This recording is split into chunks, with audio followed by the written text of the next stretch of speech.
Be ready. 15 seconds.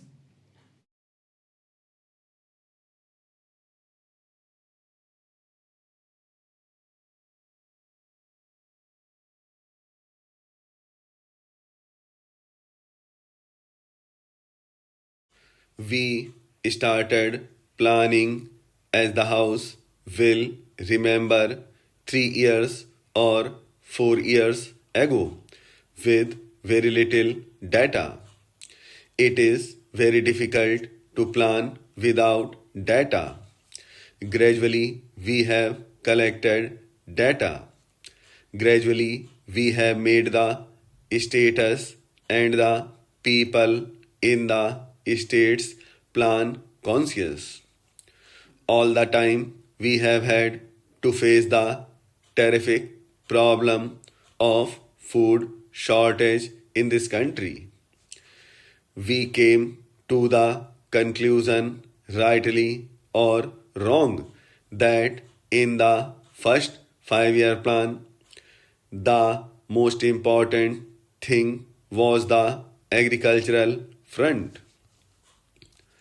Of course, we are carrying on with the river valley schemes and we have put up factories and many other kinds of plants.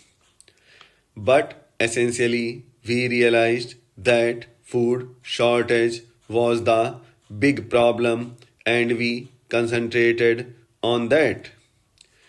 We did that because we felt that unless we had a strong food basis, our industrial efforts might well be bogged down. Honorable members who have studied the history of other countries probably know that too much stress on heavy industries has produced difficult problems in those countries. In fact, the price paid for rapid industrialization has been terrific in some socialistic countries. I am certain that no country with any kind of parliamentary democracy can possibly pay it. Maybe where there is a dictatorship with an army behind it, they may be able to do it. But even a dictator cannot go too far without the consent of the people. Real progress must ultimately depend on industrialization. The industrialization ultimately depends on heavy industries. Even to preserve our national independence and much more to raise our standards of living, heavy industries are essential. But if we go in for heavy industries alone and not think of the other factors, is quite possible that our problems will become much more difficult. It is possible also that unemployment will grow. We have to face the problems which China has to face. Of course, we hear many kinds of reports about China. There are good accounts and true accounts. There is terrific unemployment in China. Their own leader says so. They are trying to face it perhaps in a different way. The same problem comes up before us. We want higher techniques. We cannot progress without higher techniques.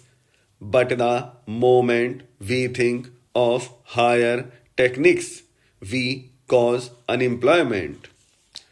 We do not want unemployment, we want more employment. We want that no one be unemployed here.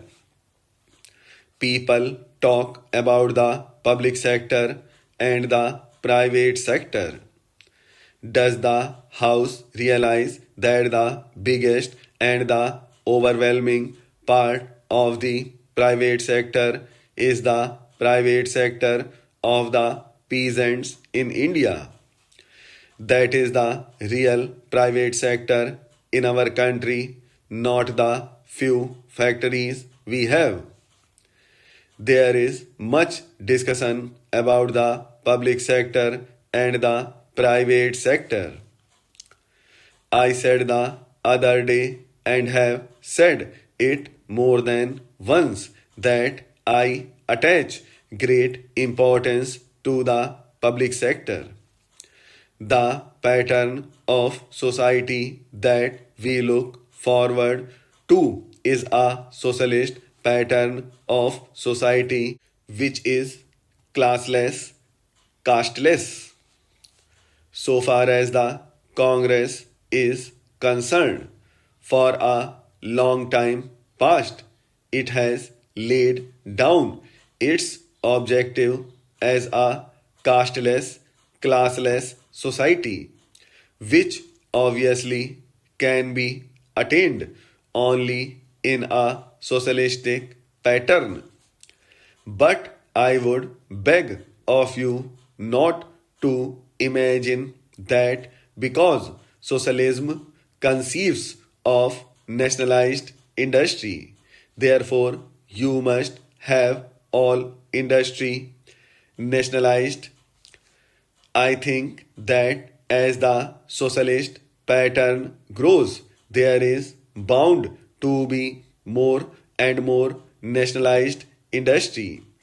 But what is important is not that there should be an attempt to nationalize everything, but that we should aim at the ultimate result, which is higher production and employment.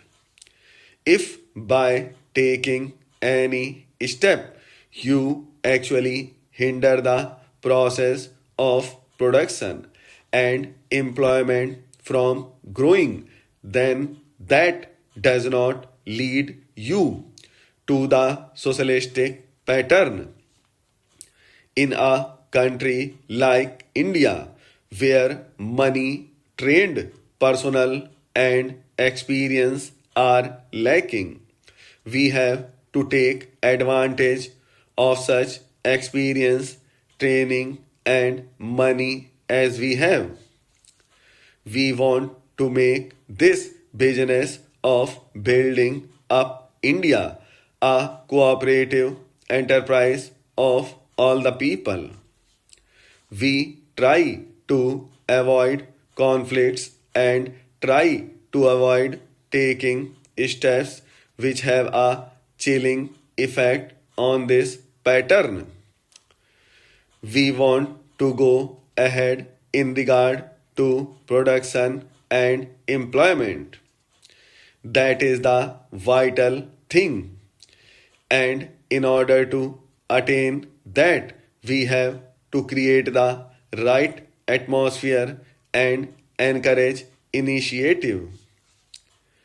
In regard to the public and the private sector, it is obvious that with the limit resources we have in the hands of the state, we cannot do all that we want to do at the present moment. We shall, of course, try to do as much as we can. But some people suggest that we must prevent the private sector from functioning in the field of industries. I think such an idea comes from confused thinking. I do not understand this attitude.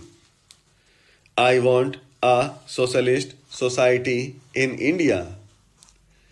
I want to get out of this framework of an accusative society, but I am not going to get it by merely passing resolutions, etc.